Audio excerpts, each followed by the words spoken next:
नमस्कार, आप देख रहे हैं हिंदी खबर। मैं हूं आपके साथ परिधि जोशी। चलिए बुलेटिन की शुरुआत करूंगी बड़ी खबर के साथ। शरदोत्सव क्रीड़ा महोत्सव कार्यक्रम में शामिल हुए सीएम पुष्कर सिंह धामी। अंत्योदय निःशुल्क गैस रिफिल योजना का सीएम धामी ने शुभारंभ किया। मुख्य सेवक आपके द्वार कार्यक्रम के अंतर्गत जनसंवाद का भी कार्यक्रम करेंगे। ये बड़ी खबर आपको बता दें, देहरादून से शरदोत्सव क्रीड़ा महोत्सव कार्यक्रम में शामिल हुए मुख्यमंत्री सीएम धामी। मुख्य सेवा आपके द्वार कार्यक्रम के अंतर्गत जनसंवाद का भी कार्यक्रम किया जाना है। अंत्योदय निःशुल्क गैस रिफिल योजना का सीएम धामी आज शुभारंभ करेंगे।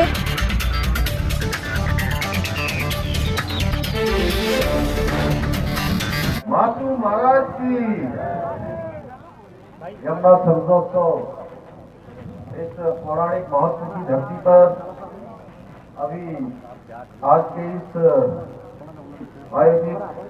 क्रीड़ा एवं सांस्कृतिक महोत्सव में जिनको आप सब लोगों ने सुना,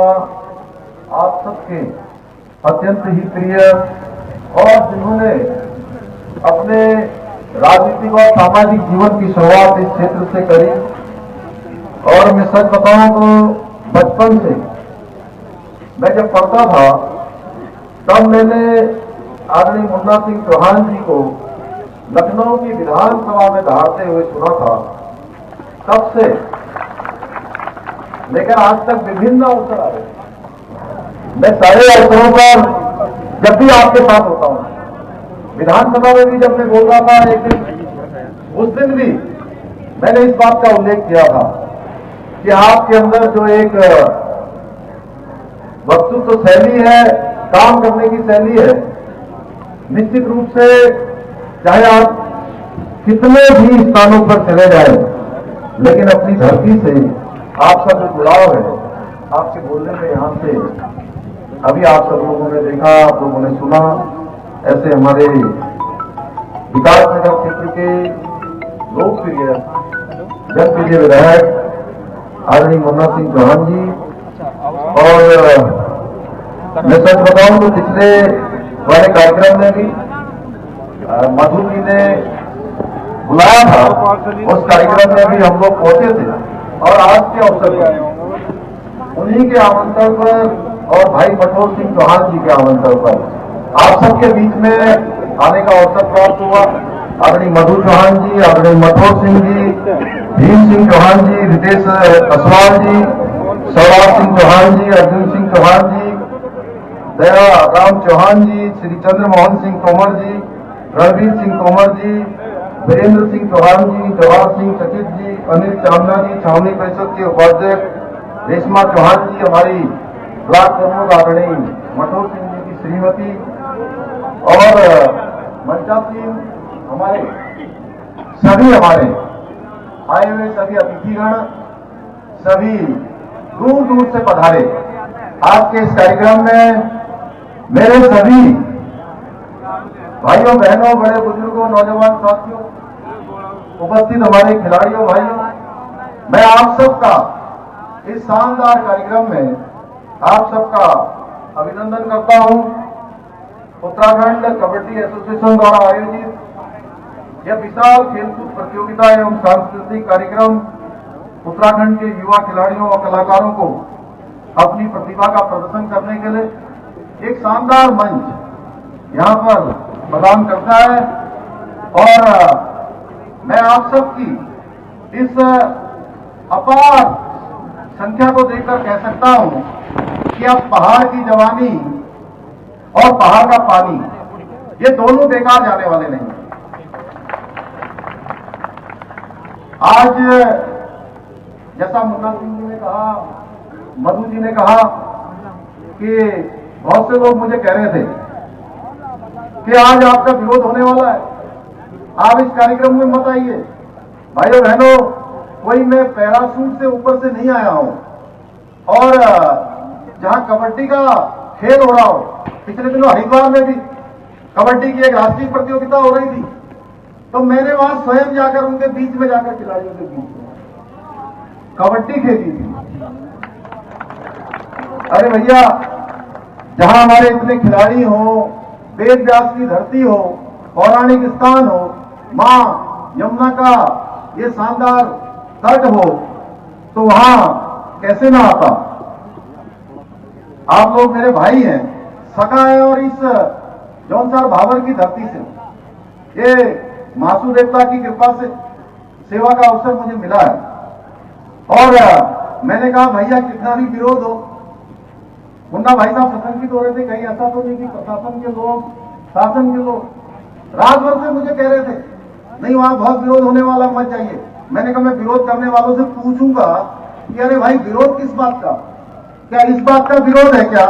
कि 22 सालों में, जो प्रश्न मेरे मन में आ रहे हैं कि 22 सालों में उत्तराखंड राज्य को बने हुए हो गए, क्या किसी मुख्यमंत्री ने नकल करने वालों को अभी तक जेल की सलाखों के पीछे डाला क्या? इसका जवाब मैं आप ही लोगों से पूछना चाहता हूं भाइयों बहनों। चलिए रुक करेंगे एक और बड़ी खबर पर। कड़े सुरक्षा इंतजामों के बीच उत्तराखंड में पटवारी भर्ती परीक्षा हुई। परीक्षा में किसी भी तरह का व्यवधान न हो, ज्यादा चौकसी रखी गई। नकल विरोधी कानून लागू होने के बाद उत्तराखंड में पहली परीक्षा पटवारी और लेखपाल के 563 पदों के लिए भर्ती परीक्षा कराई गई है। नकल विरोधी कानून लागू होने के बाद ये पहली परीक्षा है लेखपाल और पटवारी की, जो आज उत्तराखंड में होने जा रही है। कड़े सुरक्षा इंतजामों के बीच उत्तराखंड में भर्ती परीक्षा करवाई जा रही है। परीक्षा में किसी भी तरह का व्यवधान न हो, ज्यादा चौकसी रखी गई है। भारी पुलिस फोर्स तैनात की गई है। नकल विरोधी कानून लागू होने के बाद उत्तराखंड में पहली परीक्षा है। पटवारी और लेखपाल के 563 पदों के लिए परीक्षा होने जा रही है।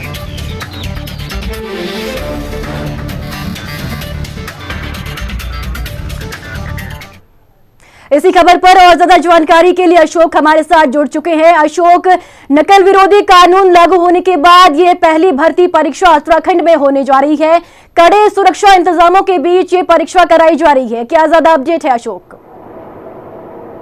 निश्चित तौर पर देखिए प्रीति, जिस तरह से सख्त नकल विरोधी कानून जो है अब उत्तराखंड में लागू हो चुका है और उसके बाद अब ये पहली परीक्षा होने जा रही है पटवारी लेखपाल की परीक्षा। हालांकि इससे पूर्व में भी ये पटवारी लेखपाल की जो भर्ती परीक्षा है वो 8 जनवरी को हुई थी, लेकिन जिसके बाद 12 जनवरी को इस पूरी परीक्षा के दौरान फर्जीवाड़ा देखने को मिला। साफ तौर पर यह बात सामने आई है कि इसमें भी कहीं ना कहीं धांधली हुई है, जिसके चलते आयोग ने पूरी की पूरी एक प्रक्रिया तैयार करी। आयोग द्वारा एक रोड मैप तैयार किया गया और अभ्यर्थियों को पूरा का पूरा 1 महीने तक के लिए समय दिया गया, जिसके बाद ये समय निर्धारित किया गया कि आने वाली 12 फरवरी को जो है पटवारी लेखपाल की जो भर्ती परीक्षाएं होंगी वो फिर से कराई जाएंगी। और आज 12 फरवरी को सुबह 11 बजे जो है पटवारी लेखपाल की भर्ती जो परीक्षा है वो शुरू हो चुकी थी और अब 1 बज चुका है और जो भर्ती परीक्षा 2 घंटे रोज चलनी थी, भर्ती परीक्षा भी जो वो है समाप्त हो चुकी है। साफ तौर पर कहा जा सकता है कि जो पूर्व में अब तक के जिस तरह से जो भी परीक्षा हुई है, उसके बाद अब जब सख्त नकल विरोधी कानून आया है तो उसका सीधा सीधा असर भी कहीं ना कहीं देखने को मिल रहा है। क्योंकि एक और जहां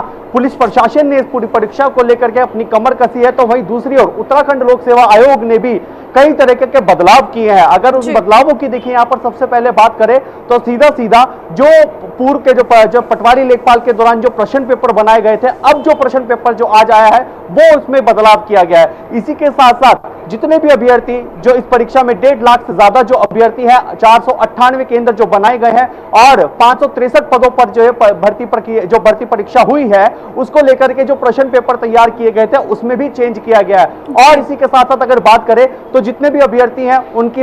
परीक्षा से ठीक पूर्व पहले ही उनकी चेकिंग भी की गई है, वीडियोग्राफी भी की गई है। और इसी के साथ साथ अगर अभ्यर्थी अपने इस दौरान कोई बैग लेकर के आता है या किसी तरह का मोबाइल फोन या फिर इलेक्ट्रॉनिक डिवाइस या स्मार्ट वॉच अगर लेकर के भी आ रहा है तो उसको परीक्षा से पहले ही वहां पर जमा करा लिया गया। यानी कि निश्चित तौर पर कहा जा सकता है कि पूरी तरह से जहां एक पुलिस प्रशासन ने भी अपनी कमर कसी है इस परीक्षा को लेकर के कि ताकि परीक्षा जो है पूरी पारदर्शिता के साथ कराई जा सके। इसी के अलावा इंटेलिजेंस की टीम को भी तैनात किया गया है। तो वहीं दूसरी ओर आयोग ने भी पूरी तरह से अपनी एक कमर कसी है लेकिन सबसे महत्वपूर्ण बात ये देखिए यही है कि अभ्यर्थी जो है, जितने भी परीक्षा जो विद्यार्थी जो वहां पर परीक्षा देने के लिए पहुंचे हैं, पूरी मेहनत के साथ तो देखिए पहुंचे ही है, लेकिन अभी भी अपने उनके मन में एक उनके मन में एक बात जरूर रहेगी कि आने वाली जितनी भी परीक्षाएं, चाहे आज वो पटवारी की परीक्षा हो रही हो या फिर आने वाले समय पर पीसीएस की मुख्य परीक्षा हो या फिर वन आरक्षक की परीक्षा, मतलब कि जितनी बात करें तो तमाम जो परीक्षाएं हो, सबके यही एक इच्छा है, सब यही ऊपर वाले से दुआ कर रहे हैं कि तमाम जो आने वाली परीक्षा हो पूरी पारदर्शिता के साथ हो सके, किसी भी तरह से किसी भी परीक्षा में कोई भी जो है फर्जीवाड़ा ना देखने को मिले, ताकि जो उनकी मेहनत है उस मेहनत पे पानी ना पी रहे, उनकी मेहनत जो वो कर करके आए हैं और जो अपना भविष्य एक तलाशने की कोशिश कर रहे हैं, उस मेहनत पर पानी फिरता हुआ ना दिखाई दे। तो इसको लेकर के साफ तौर पर तो एक चीज क्लियर हो चुकी है, धामी सरकार जो कानून लेकर के आई है उत्तराखंड में, सख्त नकल विरोधी कानून पूरी सख्ताई के साथ जो है वो लागू भी किया जा चुका है। और अब सीधा सीधा देखिए महत्वपूर्ण यही हो जाता है कि आने वाले समय पर जितनी भी परीक्षाएं होंगी उसमें कितनी पारदर्शिता देखने को मिलेगी, ये अपने आप में एक सवाल जरूर यहाँ पर खड़ा होता है। जी प्रीति जी, और ज्यादा जानकारी के लिए अशोक हमारे साथ बने रहिए, और लक्सर से हमारे साथ ज्यादा जानकारी के लिए जसवीर जुड़ चुके हैं। जसवीर, पटवारी और लेखपाल के 563 पदों के लिए भर्ती परीक्षा आज हो रही है। सुरक्षा की अगर बात की जाए तो किस तरीके के इंतजामात वहां पर किए गए हैं? देखिए, उत्तराखंड पर्वतीय क्षेत्र है ज्यादातर, तो दूर दूर से परीक्षार्थी परीक्षा केंद्र में परीक्षा देने के लिए आए हैं। एक पहले जो जिस तरीके से भर्तियों में धांधली हुई, काफी निराश हुए युवा, लेकिन अब एक आशा के साथ परीक्षा केंद्रों में परीक्षा देने के लिए अभ्यर्थी आए हुए हैं। किस तरीके की स्थिति अभी देखने को मिल रही है? देखिए प्रीति, जिस तरह के ये मामले सामने आए हैं और बेरोजगार संघ द्वारा आंदोलन किया गया, तो कहीं ना कहीं सरकार को भी लग रहा था कि अब हद से ज्यादा हो गई है, तो इसलिए सख्त नकल विरोधी कानून जो सरकार ने अभी लाया है, सरकार ने जो लाई है और लागू भी हो गया है एक तरह से देखा जाए तो। और आज की जो परीक्षा उसे लेकर के जो प्रशासन ने इतनी चौकसी, इतनी मुस्तैदी बरती है, वो देखने को कहीं ना कहीं उसका नजारा देख के लगता था, जैसे हम देख रहे थे कि कई परीक्षा केंद्रों पर लाइव डिटेक्टर के साथ साथ में इंटेलिजेंस की टीम जो वो अलग से लगी हुई थी, और ऐसा कोई भी केंद्र नहीं था जिसके बाहर तमाम फोर्स के अलावा अतिरिक्त फोर्स और जो अलग से जो इंटेलिजेंस के लोग थे वो बार बार मॉनिटरिंग भी कर रहे थे, चाहे मोबाइल फोन हो या फिर डिवाइस हो, किसी प्रकार की कोई पर्ची तक भी एक भी परीक्षार्थी ऐसा नहीं जो लाइट डिटेक्टर के सामने से ना गुजरा हो, ताकि उसके पास यदि कोई कील लोहे की कोई चाबी भी है वो भी निकालकर उसे रखनी होगी। ये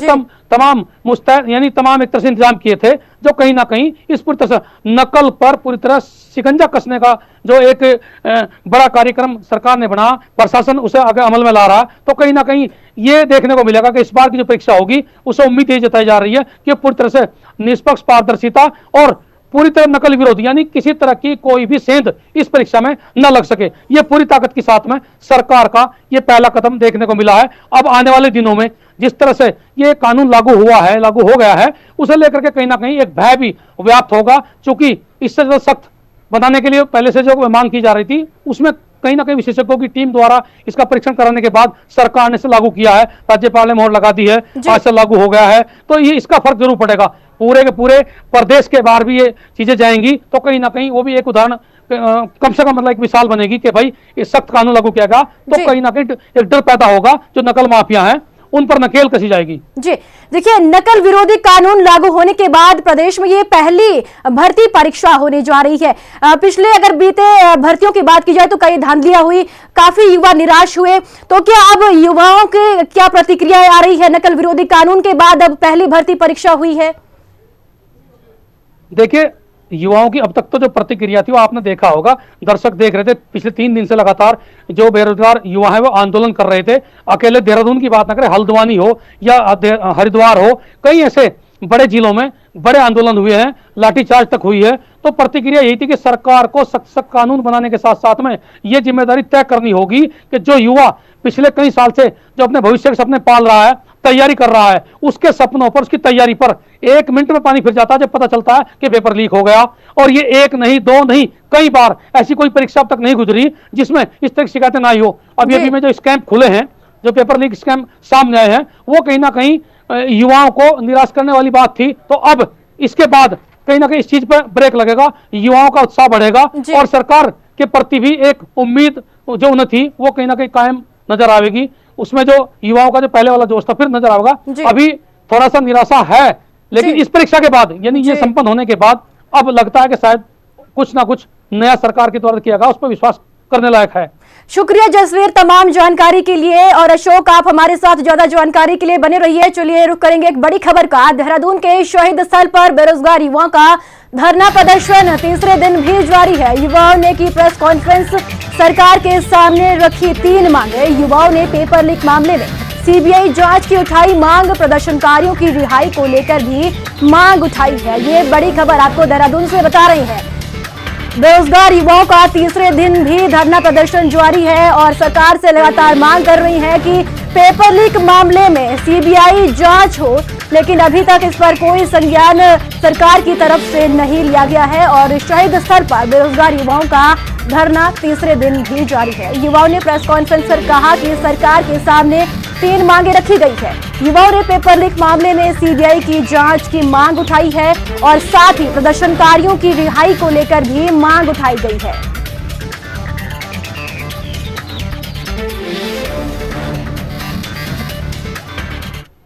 इसी खबर पर और ज्यादा जानकारी के लिए अशोक हमारे साथ बने हुए हैं। अशोक, उत्तराखंड में बेरोजगार युवा लगातार भर्ती लीक मामले में सीबीआई की जांच कर रही हैं, लेकिन हाईकोर्ट की तरफ से भी ये कहा गया है कि सीबीआई जांच का कोई औचित्य नहीं है। उधर राधा रतूड़ी का भी बयान आता है कि मामले की निष्पक्ष जांच हो रही है, सीबीआई जांच का कोई औचित्य नहीं है, लेकिन फिर भी बेरोजगार युवा सीबीआई जांच की मांग को लेकर अड़े हुए हैं। देखिए, निश्चित तौर पर जिस तरह से देखा गया कि जब पहले दिन की अगर मैं यहाँ पर बात करूँ तो बेरोजगार संघ के जो युवा हैं पहले दिन अपना शांतिपूर्ण तरीके से विरोध प्रदर्शन कर रहे थे, उसके बाद जबरन पुलिस द्वारा उनको उठाया जाता है और ठीक अगले ही दिन बड़ी संख्या में करीब 10,000 से ज्यादा जो बेरोजगार संघ के युवा है वो जो देहरादून का जो मुख्य मार्ग है घंटाघर से लेकर के एसले हॉल चौक तक का पूरा चक्का जाम उनके द्वारा किया जाता है और शासन प्रशासन के खिलाफ जम करके नारेबाजी की जाती है। और उस दौरान ये भी देखा जाता है कि पथराव भी देखने को मिलता है, पुलिस द्वारा लाठीचार्ज भी देखने को मिलती है। और इतना ही नहीं, उस दौरान करीब कुल मिलाकर के जो बेरोजगार के युवा है उसमें से 13 लोगों को जो है पुलिस हिरासत में भी लेती है और 13 लोगों की गिरफ्तारी भी ऐसे में होती है। और अब जिस तरह से देखा जा रहा है कि शहीद स्मारक पर बेरोजगार संघ के जो युवा है लगातार जो है अपनी कुछ मांगों को लेकर के अभी भी प्रदर्शन कर रहे हैं। हालांकि कुछ मांगे जो है उनकी मान ली भी गई है, जिस तरह से वो लगातार अपनी मांग कर रहे थे उनकी कुछ मांगे मानी भी गई हैं। लेकिन अगर इसके अलावा बात करें तो इस सबसे महत्वपूर्ण मांग उनकी यही है कि अब तक के जितनी भी भर्ती परीक्षाएं हुई हैं उन पूरे मामले को लेकर के सीबीआई की जांच की जानी चाहिए। लेकिन इससे अगर बात करें यहां पर हाई कोर्ट की, तो हाई कोर्ट ने साफ तौर पर यह आदेश दे दिए हैं कि इस पूरे मामले को लेकर के यानी भर्ती प्रकरण में जिस तरह से धांधली हुई है, जिस तरह से फर्जीवाड़ा हुआ है और उसमें एसआईटी की जो जांच हो रही है वो एसआईटी की जांच पूरी तरह से सही दिशा में जा रही है, तो उस पर किसी भी तरह से इफ एंड बट की कंडीशन नहीं बनती। और ऐसे में जब एसआईटी की जांच पूरी तरह से सही है तो सीबीआई जांच का तो सवाल ही खड़ा नहीं होता। तो ऐसे में लेकिन दूसरी ओर अगर हम बात करें तो बेरोजगार संघ के जो युवा है लगातार अपनी मांग को लेकर के अड़े हुए हैं। लेकिन वहीं दूसरी ओर अब हम यहाँ पर बात करते हैं मुख्यमंत्री पुष्कर सिंह धामी की, तो लगातार उनके द्वारा भी यही कहा जा रहा है कि सरकार जो है उन युवाओं के जो कहा जा सकता है कि युवाओं को लेकर के ही युवाओं के क्षेत्र पे हर तरीके से सरकार हर संभव कार्य कर रही है, उनके हितों पे रह करके साफ तौर पर उनका कार्य कर रही है। और सबसे महत्वपूर्ण बात उनके द्वारा ये अपील भी की गई है कि जो युवा है वो किसी भी तरह के बहकावे में ना आए, क्योंकि देखिए इस पूरे मामले को लेकर के जो राजनीति है, जो सियासत है वो भी कहीं ना कहीं गरमाई भी है। लगातार मुख्य विपक्षी पार्टी कांग्रेस भी जो है पुलिस मुख्यालय का आने वाले 7 दिनों तक जो है उनका भी लगातार घेराव चल रहा है। 3 दिन से लगातार पुलिस मुख्यालय का भी वो घेराव कर रहे हैं। पूरे मामले को लेकर के सीबीआई जांच की मांग की जा रही है। वहीं बेरोजगार संघ के जो युवा है उनकी एक मांग ये भी है कि जिन आरोपियों को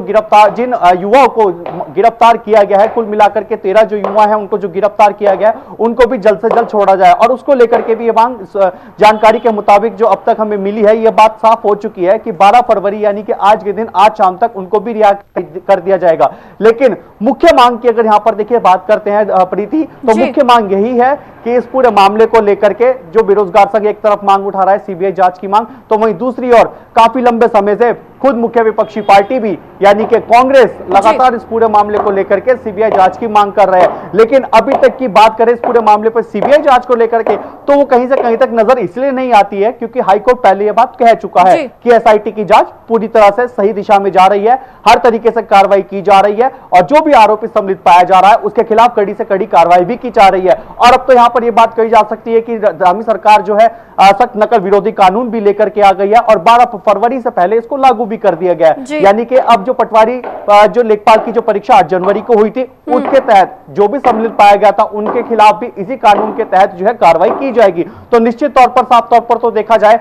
तो उस हिसाब से कि पूरी तरह से कहा जा सकता है कि सरकार द्वारा उन युवाओं के हित में रहकर के कार्य तो किया जा रहा है, लेकिन देखना यह बहुत महत्वपूर्ण होगा कि ये जो युवा अभी भी प्रदर्शन सही स्मारक पर लगातार कर रहे हैं, 3 दिन से लगातार इनका प्रदर्शन जारी है, क्या ये अपनी इस मांग को लेकर के पीछे होंगे यानी बैक होंगे, ये देखना देखिए बहुत महत्वपूर्ण होगा। जी शुक्रिया अशोक तमाम जानकारी के लिए।